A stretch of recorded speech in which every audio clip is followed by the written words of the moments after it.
Arrivée des forces armées kenyanes en République démocratique du Congo dans le cadre de la mission de l'Organisation des Nations Unies pour la stabilisation MONUSCO. Les militants sont arrivés à Beni, dans la province du Nord Kivu, le 9 août 2021.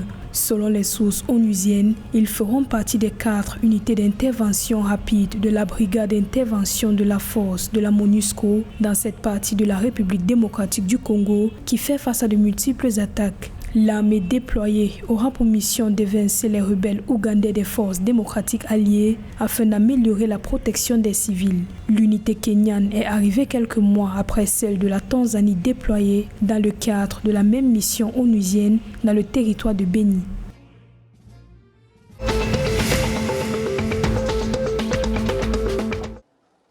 Bientôt, l'harmonisation du système d'enseignement supérieur dans la communauté économique et monétaire de l'Afrique centrale CEMAC. Il sera bientôt possible de suivre une formation professionnelle dans un établissement d'enseignement supérieur dans un pays de la CEMAC et la capitaliser dans un autre pays de la sous-région.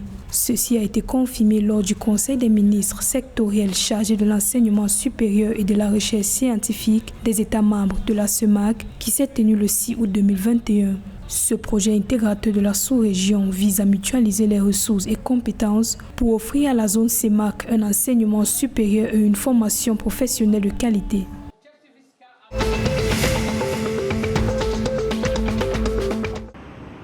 Le marché de l'assurance du Gabon connaît une progression. Selon la Fédération gabonaise des sociétés d'assurance, le chiffre d'affaires global de ce segment s'est chiffré à 64,23 milliards de francs CFA fin juin 2021 contre 62,11 milliards de francs CFA à la même période en 2020. Ceci représente une hausse de 3,58%.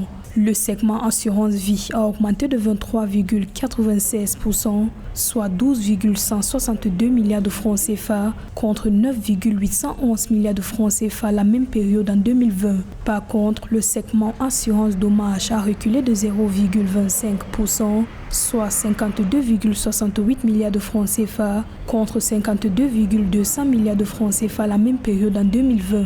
Les bureaux directs des compagnies d'assurance, quant à eux, n'ont généré que 36,7% du chiffre d'affaires global.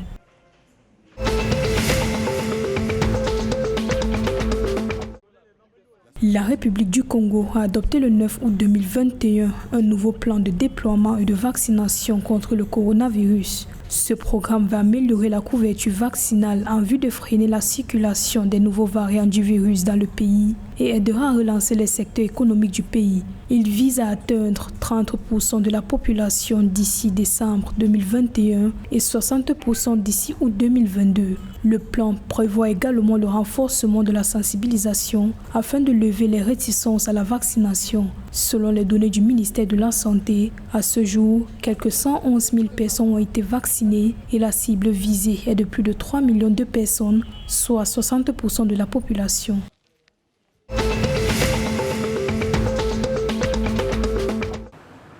Le Cameroun veut intensifier ses efforts pour promouvoir l'inclusion et l'autonomisation des peuples autochtones vers l'égalité sociale.